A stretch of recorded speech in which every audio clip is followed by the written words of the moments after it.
보겠습니다. 에베소서 5장 3절에서 14절입니다. 조금 길지만 우리 함께 읽고 또 다음 주에 나머지 또 좀 살펴보도록 하겠습니다. 에베소서 3장 14 에베소서 5장 3절에서 14절까지의 말씀입니다. 교독하도록 할게요. 네. 제가 먼저 읽겠습니다. 음행과 온갖 더러운 것과 탐욕은 너희 중에서 그 이름조차도 부르지 말라. 이는 성도에게 마땅한 바니라.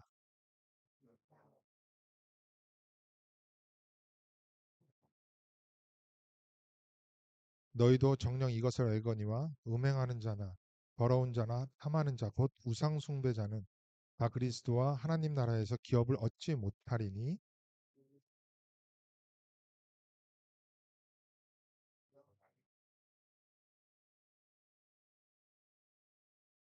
그러므로 그들과 함께하는 자가 되지 말라.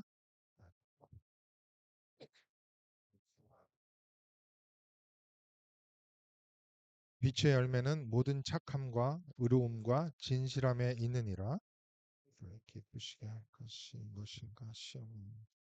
너희는 열매 없는 어둠의 일에 참여하지 말고 도리어 책망하라. 그들이 은밀히 하는 것들은 말하기도 부끄러운 것들이다. 그러나 책망을 받는 모든 것은 빛으로 말미암아 드러나나니 드러나는 것마다 빛이니라. 그러므로 이르시기를 잠자는 자여 깨어서 죽은 자들 가운데서 일어나라. 그리스도께서 너에게 비추이시리라 하셨느니라. 아멘. 이 땅에 교회가 어떻게 세워졌고 이러한 교회는 어떤 특징을 가지고 있는지 우리가 1년 동안 살펴보았습니다. 그러한 교회와 성도는 이 세상에 이 세상에서 어떠한 모습으로 살아가게 되는지도 살펴보고 있는 중입니다. 우리는 교회적 존재로서 성경에서 말하고 있는 대로 살아가야 하는 이유는 그렇게 살아야 비로소 성도와 교회가 될 수 있기 때문이 아닙니다. 이미 우리는 삼위 하나님의 행하심과 그 은혜로 말미암아 교회와 성도로서 살아가는 자가 될 수 있었습니다. 그렇게 살아가는 것이 마땅하며 합당하다는 것입니다. 에베소서 5장 2절을 한번 볼까요? 그리스도께서 너희를 사랑하신 것 같이 너희도 사랑 가운데서 행하라. 그는 우리를 위하여 자신을 버리사 향기로운 제물과 희생 제물로 하나님께 드리셨느니라. 에베소서 5장 8절입니다. 너희가 전에는 어둠이더니 이제는 주 안에서 빛이라 빛의 자녀들처럼 행하라. 똑같습니다. 패턴이요. 그리스도께서 우리의 죄를 대속하기 위해 희생 제물과 화목 제물이 되셨고 이는 우리를 사랑하는 그리스도의 사랑법이라고 말씀을 드렸죠. 그 사랑으로 저와 여러분이 성도가 되었다, 빛의 자녀가 되었다고 하는데 그렇기 때문에 우리도 그리스도의 사랑 가운데서 행하라, 빛의 자녀들처럼 행하라라고 말하는 것입니다. 여러분, 빛의 자녀들처럼 행하라고 하는 것은 아직 우리가 완전한 빛의 본질을 가지지 못했지만 마치 빛처럼 흉내를 내면은 이미 의미가 아니라 아직 빛이 아닌 자에서 빛이 된다는 말이 아닙니다. 빛처럼 걸어가라 행하라는 말은 빛이 되었으니 빛으로서 걸어가라라는 의미예요. 빛으로 사는 것을 통해 우리가 특별한 하늘의 상급을 받거나 빛이 아직 되지 않았으니 빛이 되는 것이 아니라고 말씀을 드렸죠. 그래서 3절 마지막에 이는 성도의 마땅한 바다라고 하고 있습니다. 이 마땅하다는 말이 영어로 표현하면은 이 원어가 이런 거예요. To be fitting, to be proper, to be suitable. 그러니까 아주 딱 맞는 것, 적합한 것을 말하는 것입니다. 예를 들어 볼게요. 이제 이 겨울이 지나고 봄이 되어서 만약 우리가 어떤 날 등산대회를 같이 가기로 했다고 가정해 봅시다. 근데 제가 목사라고 지금과 같이 정장하고 넥타이 매고 정장 구두를 입고 등산 입구에 나타난다면 여러분들 어떤 생각이 들까요? 아마 부글부글 끓어오를 거예요. 표현은 하겠지. 어떻게든 하겠지만 그 마음속에는 정말 적합하지 않구나라는 생각이 들 겁니다. 이게 마땅하지 않다는 말입니다. 특별히 마땅하다는 말은 신약 성경에서 하나님의 관점이 있잖아요. 하나님 보시기에 또 언약 공동체인 그리스도의 몸된 교회 안에서 말과 행동과 기대하는 것들이 아주 적절할 때 사용했던 말입니다. 이게 마땅하다라는 말이에요. 그렇다면 그리스도의 사랑을 받은 성도, 빛의 자녀로서 어떻게 살아가는 것이 합당하고 마땅한지 오늘 말씀을 보면서 좀 더 구체적으로 살펴볼게요. 첫 번째는 이 3절에 나오는 말씀입니다. 세 가지가 나오는데 음행과 더러운 것과 탐욕은 그 이름조차 부르지 말라고 합니다. 입에도 담지 말라는 거예요. 음행이라는 것은 부도덕한 모든 성적 행위를 말하는 거예요. 그러니까 말하자면 결혼 관계를 벗어나서 행해지는 성에 관련된 모든 것을 말하는데 아주 흥미로운 것은 이 단어 안에 우상 숭배라는 의미가 담겨져 있습니다. 이거 좀 이따 살펴볼게요. 또한 더러운 것은 그냥 오염되고 단순히 더러운 것들을 말하는 것이 아닙니다. 세상에는 그런 것들이 참 많은데 특별히 이 단어는 도덕적, 유체적인 더러움을 말하는 것으로 그 대표적인 것이 하나님의 거룩함과는 대척점에 있는 그 성적인 더러움, 그것을 말하는 거예요. 이 역시 우상숭배라는 단어도 이 안에 있습니다.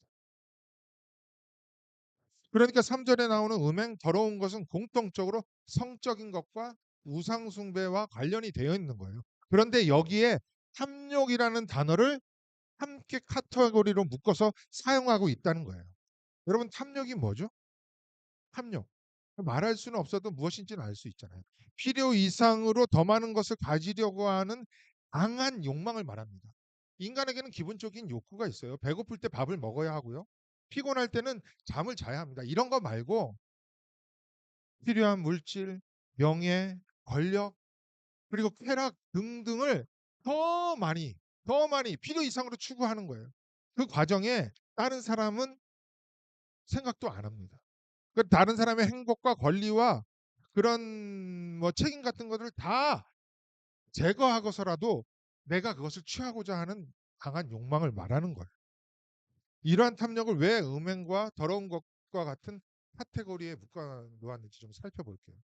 왜냐하면 탐욕이라는 것은 창조주이신 하나님께서 인간에게 허락한 모든 것에 만족하지 못해서 다른 것으로 자기의 형상을 채우고자 하는 마음입니다. 그냥 우상 숭배의 출발점이 되기 때문에 이 카테고리에 넣은 거예요. 그 대표적인 현상이 부도덕한 성적 행위, 음행, 더러운 것이에요. 성적인 범죄는 인간의 탐욕에서 나온 대표적인 악한 범죄라는 겁니다. 출애굽기 20장 17절을 보시면 이렇게 써 있어요. 내 이웃의 집을 탐내지 말라. 그렇게 명령을 하고 아주 구체적인 것을 나열합니다. 내 이웃의 아내나 그의 남종이나 그의 여종이나 그의 소나 그의 낙이나 무릇 내 이웃의 소유를 탐내지 말라. 나에게 있는 것을 제외한 다른 사람들이 가지고 있는 소유물을 탐욕을 가지고 소유물에 대해서 탐욕을 가지고 그것을 얻기 위해 이웃의 권리와 행복을 제거하는 것. 이게 전부 탐심입니다. 거기에 내 이웃의 아내도 포함되어 있다는 거예요. 선을 넘으면 음행 더러운 것과 바로 연결이 되는 것이 탐욕으로부터 출발한다는 것입니다. 골로새서 3장 5절 보세요. 그러므로 땅에 있는 지체를 죽이라 곧 음란과 부정과 사욕과 악한 정욕과 탐심이니 탐심은 우상 숭배입니다. 우리 안에 있는 땅에 속한 모든 것들을 죽이라고 해놓고 구체적으로 음란, 부정, 사욕, 악한 정욕, 탐심이라고 합니다. 특별히 탐심은 우상숭배라고 하잖아요. 계속 연결이 되고 있는 거예요. 이 탐심, 우상숭배를요. 성경에서는 일관되게 말하고 있는 것이 무엇이냐면 음란, 음행이라고 합니다. 그래서 성경은 하나님을 만족하지 못하고 하나님을 떠난 자를 우상숭배하는 자, 나의 음란한 백성, 음행하는 나의 신부라고 말한 거예요. 10계명 제1계명이 뭐예요? 출애굽기 20장 3절이에요. 다 같이 한번 읽어볼게요. 시작. 이게 히브리어로 직역을 하면 이렇습니다. 너는 다른 신들, 다른 것들을 나의 얼굴 앞에 놓지 말라. 나의 존재됨 앞에 놓아서 나의 얼굴을 가리지 말라라는 뜻이에요. 그 원인이 하나님으로 하나님의 얼을 보는 거를, 하나님의 형상을 보는 것을 만족하지 못해서 탐욕이 생긴 겁니다. 이것이 십계명의 첫 계명인데 존 칼빈은 기독교 강의에서 이렇게 설명을 해요. 이 계명을 지키는 것은 단순히 다른 신을 위하지 않는 것만으로는 충분하지 않다고 합니다. 그래놓고 하나님을 온전히 경배하는 것은 물론 하나님이 누구신지 알기에 그를 전적으로 신뢰하고, 경배 신뢰입니다. 또한 이 땅을 살아가면서 여러 가지 어려움이 생기잖아요. 영적 전쟁이 있잖아요. 그럴 때마다 하나님의 신실하신 도움을 기대하면서 기도하는 것. 경배 신뢰 기도입니다. 그것뿐만 아니라 모든 일에 대한 당신의 선하심과 올바르신 신실하심에 감사하는 것이 그 일계명 전체를 설명한다고 해요. 그리스도의 사랑 가운데 생하는 자, 빛의 자녀로서 걸어가는 자, 우리가 마땅히 해야 하는 것은 하나님만 만족하여 불필요한 탐욕을 버리고 하나님을 경배하고 그분만을 신뢰하며 일평생 기도하면서 감사하면서 살아가는 것을 말하는 것입니다. 이것이 본문에서 말하는 성도의 첫 번째 마땅한 삶이라는 거예요. 주 안에서 사랑하는 형제자매 여러분, 우리 안에 가지고 있는 믿음과 신념과 가치관은 우리의 삶의 방향이 나오게 되어 있고요. 우리의 입술을 반드시 주장하게 되어 있습니다. 음행, 온갖 더러움, 탐욕이 우리의 마음과 삶의 방향을 정하고 있나요? 아니면 하나님의 하나님 되심이 오늘 우리의 발걸음을 인도하고 있습니까? 그를 사랑하여 오늘도 이곳에서 예배하는 여러분들, 예배하는 성도답게 마땅한 길만을 걸어서 하나님의 하나님 되심만을 온전히 드러내는 빛의 자녀로서 오늘을 살아가는 여러분들이 되시기를 주님의 이름으로 권면을 드립니다. 두 번째로 우리가 살펴볼 4절의 말씀은 이렇습니다. 누추함과 어리석은 말, 희롱의 말이 마땅하지 아니하니 오히려 감사하는 말을 하라고 합니다. 여기에 또 마땅하다는 말이 나와요. 3절에 마땅하다는 단어와는 조금 다르지만 거의 똑같다고 보면 무방합니다. 이 누추함이라는 것은 이 말과 행동이 음란하고 지저분하고 혐오스럽고 수치심까지 느끼게 하는 그런 것을 말하는 거예요. 이 어리석은 말은 말 그대로 바보 같은 말입니다. 말을 하는데 아무 의미가 없어요. 빈 껍데기에 지나지 않기 때문에 전혀 유익이 되지 않는 말입니다. 의미 없는 불평, 불만, 다른 사람을 험담하는 것을 포함해 쓸데없는 농담하는 것조차 다 이 어리석은 말에 포함하는데 이게 성도에게는 마땅하지 않는다는 말이에요. 그 희롱의 말이라는 것은 거칠고 상스럽고 수치스러운 농담을 말합니다. 뿐만 아니라 아주 애매하게 말하는 거 있잖아요. 그러니까 정확히 말을 하지 않아서 예를 들면 어떤 사람이 사람을 이제 깎아내리기 위해서 이게 말을 되게 애매하게 하는 거예요. 이런 것도 다 희롱의 말입니다. 이 4절에 나오는 이 모든 단어요. 이게 하나님의 형상을 일그러뜨리는 아주 더러운 수치스러운 것에 해당하는 말들이에요. 에베소 4장부터 지금까지 말에 대해서 계속해서 반복을 하고 있습니다. 이 말이라는 단어가요. 왜 이렇게 많이 강조가 되고 있을까를 깊이 생각해 보세요. 그랬더니 이 단어가 로기아입니다. 메고라는 거예요. 여러분들 로고스라는 말 들어보셨잖아요. 태초에 말씀이 계시니라 그 말씀이 하나님과 함께 하셨다라고 할 때 그 말씀이 로고스예요. 우리가 결론적으로 이 말씀은 예수 그리스도다라고 알고 있지만 원래는 이 로고스가 예수 그리스도를 지칭하는 단어가 아니었습니다. 잘 들어보세요. 왜 예수를 로고스라고 했는지 영육 이원론이나 영지주의 이 배경에 대해서 좀 말씀을 드려야 하지만 그것은 오늘 안 하겠습니다. 시간이 좀 많이 걸리기 때문에. 이 로고스라는 헬라어를 처음 사용한 것은 예수님이 활동했던 그 시대보다 약 500년 전으로 거슬러 올라가요. 고대 헬라 철학에서 나온 단어인데 그 단어가 나중에는 헬라 철학 중에 플라톤 철학이나 스토아 철학의 아주 핵심 사상이 됩니다. 이게 무엇이냐면 합리적인 생각, 그 사고가 겉으로 드러나는 표현하는 말, 이게 로고스였습니다. 그러니까 행동과 말, 사고가 다 이 안에 담겨져 있는 거예요. 그래서 대표적인 고대 헬라 철학 헬라클레이토스는 이 로고스를 일컬어서 만물을 지배하는 법칙이라고 했어요. 로고스는 우주에 가득 찬 이치였으며 그 로고스의 씨가 인간의 영혼 안에 담겨져 있다고 생각을 한 거예요. 인간은 이 로고스를 통해 참된 지식을 얻을 수 있다고 생각했어요. 그래서 로고스를 계시의 수단, 어두워서 모르는 것을 지식으로 로고스를 통해서 지식을 얻을 수 있다, 계시의 수단이 된 것입니다. 또한 그때 당시의 사람들은 그 지식이 나를 몹쓸 육을 영적으로 구원할 수 있다고 생각을 한 거예요. 그래서 로고스가 구원의 수단이 됩니다.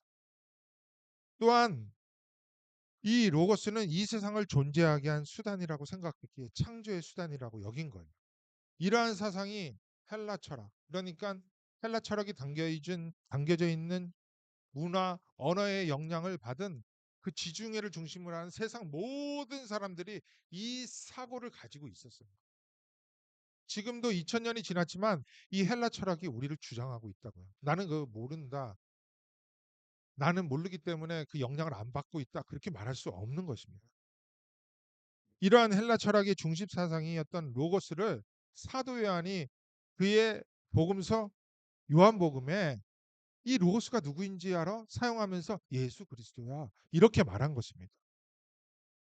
창조의 수단, 구원의 수단, 하늘의 뜻을 알게 하시는 계시의 수단인 로고스, 그 로고스가 예수 그리스도다라고 말한 것입니다.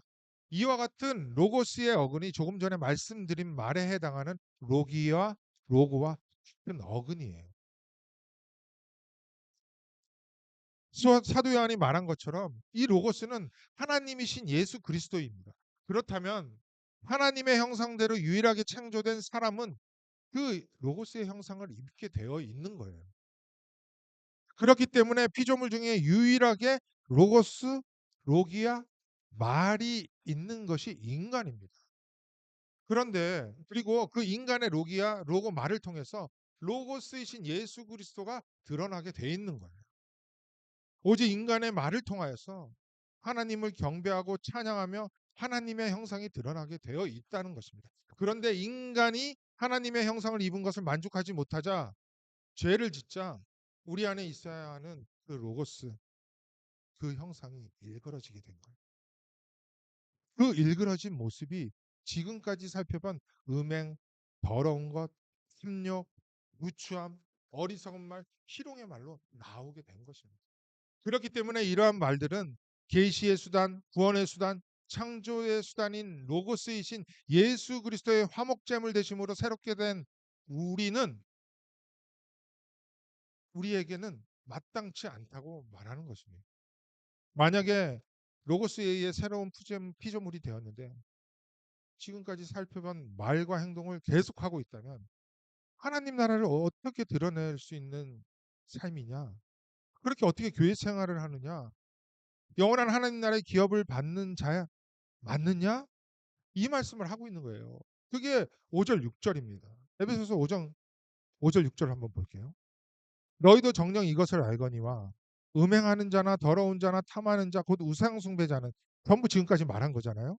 그것을 한 자는 다 그리스도와 하나님 나라에서 기업을 얻지 못하리니 누구든지 헛된 말로 너희를 속이지 못하게 하라. 이로 말미암아 하나님의 진노가 불순종의 아들들에게 임하나니. 3절에 나오는 말과 행동을 하는 자들, 즉 음행하는 자다, 더러운 자다, 태함하는 자는 어떻게 하나님 나라를 살아갈 수 있느냐? 기업을 받지 못했다. 이 말을 하는 것입니다.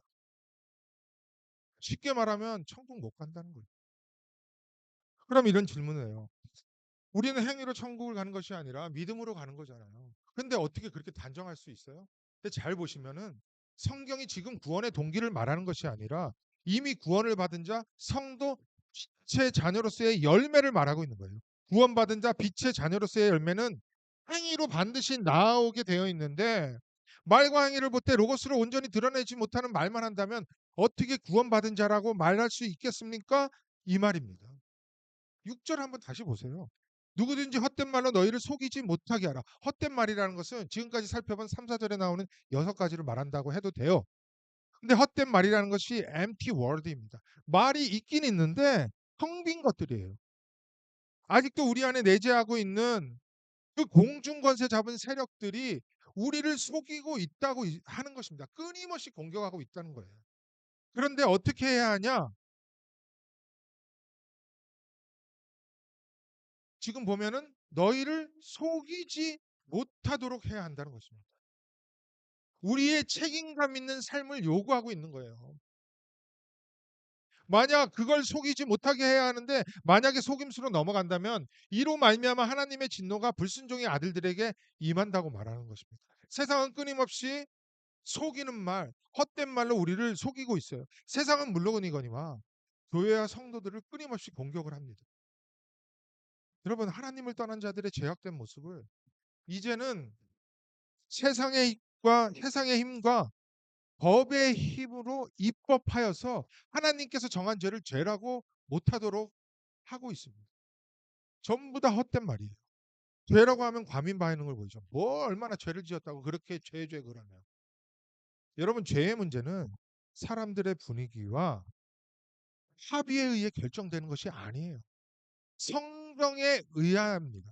성경이 말하는 대로 결정이 되는 거예요. 세상의 분위기가 이런데 세상이 지금 어떻게 변화가고 있는데 심지어 우리 교단의 법이 바뀌어 헌법의 방향이 이렇습니다. 이렇게 말하지만 절대 그렇지 않습니다. 다 소용이 없는 거예요. 오직 하나님의 말씀뿐입니다. 로마서 1장 32절 보십시오. 그들이 이 같은 일을 행하는 자는 사형에 해당한다고 하나님께서 정하심을 알고도 자기들만 행할 뿐만 아니라 또한 그런 일을 행하는 자들을 옳다 하느니라. 하나님께서 죄라고 하는 것을 알아요. 이거는 인간이 하나님의 형상대로 지음을 받았기 때문에 생내적으로 아는 거예요. 이게 어려운 말인데 뭐라 그래야 돼? 태어나면서 자연스럽게 아는 것입니다. 그렇기 때문에 부담을 가지고 죄를 지어요. 영원히 죽는 것, 지옥에 간다는 것, 사형에 처한다는 것을 태어나면서부터 압니다. 그러나 자기의 탐욕대로 살고자 하는 자들은 하나님의 존재하심을 말씀과 함께 애써 외면합니다. 무시해요. 그리고 그렇게 사는 자들과 합의하여서 옳다고 하는 것입니다. 사회 운동을 해서라도 법을 뜯어 고쳐서라도 죄를 죄라고 하지 못하게 하는 거예요. 그것이 공중 권세 잡은 자의 세력들이 활동하는 방법인데 그러나 empty word입니다. 정치, 경제, 문화, 입법, 사법, 교육 등등 사회 전반에 걸쳐서 이 헛된 말들이 지금 난무하고 있는 거예요. 죄에 대해서 관대하게 하고 무관심하게 하고 하나님이 길이 참고 계시는 것을 애써 무시하고 외면하면서 하나님이 어디 살아계셔? 무슨 진노가 있다고 이렇게 조롱을 하는 겁니다. 그러나 우리는 그러한 헛된 말 유혹돼서는 안 돼요. 분별을 해야 하는 것입니다. 그런데 사실 이게 사회적 문제뿐만이 아니라 더 큰 문제가 있습니다. 에베소서 5장 6절에 나오는 이 헛된 말을 성경에서는 골로새서 2장 8절과 연결을 하고 있다는 거예요. 한번 읽어볼까요? 같이 읽겠습니다. 골로새서 2장 8절입니다. 시작.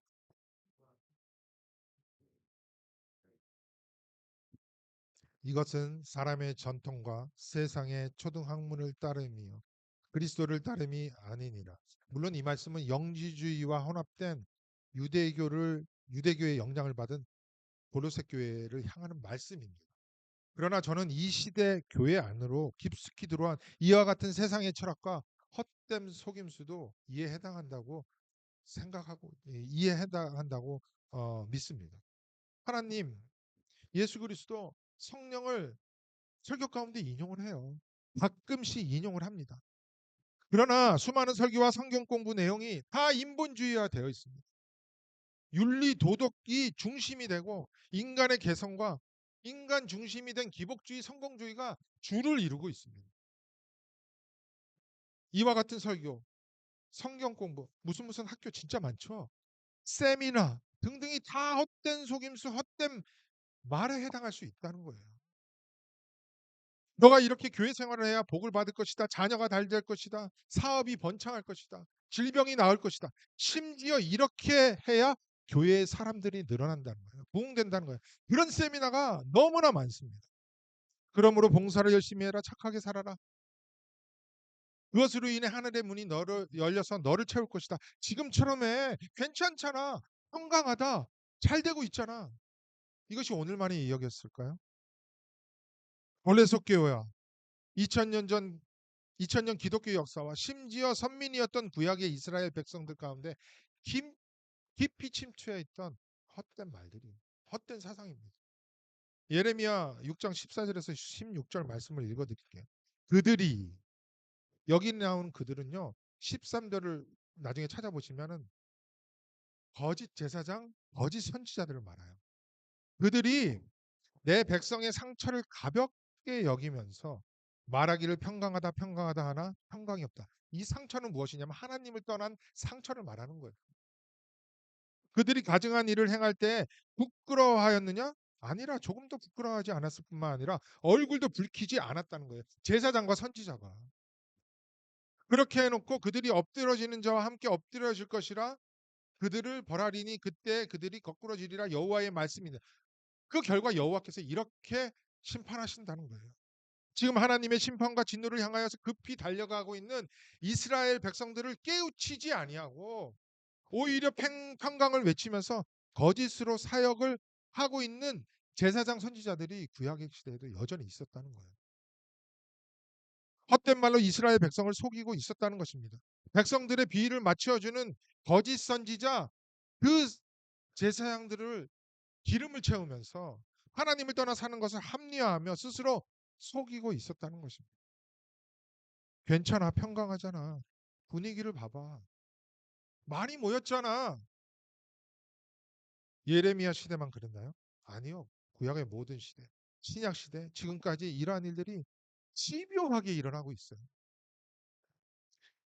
성도들은 이 세상의 속임수뿐만 아니라 교회 안에 자리 잡은 거짓 선지자, 거짓 선생의 헛된 말조차 분별해야 하는 정말 긴박한 시대를 살아가고 있다고요.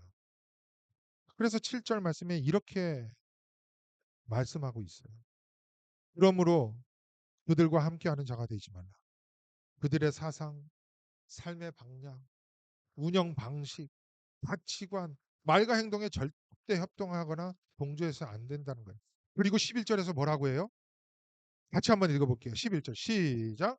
너희는 열매 없는 어둠의 일에 참여하지 말고 도리어 책망하라.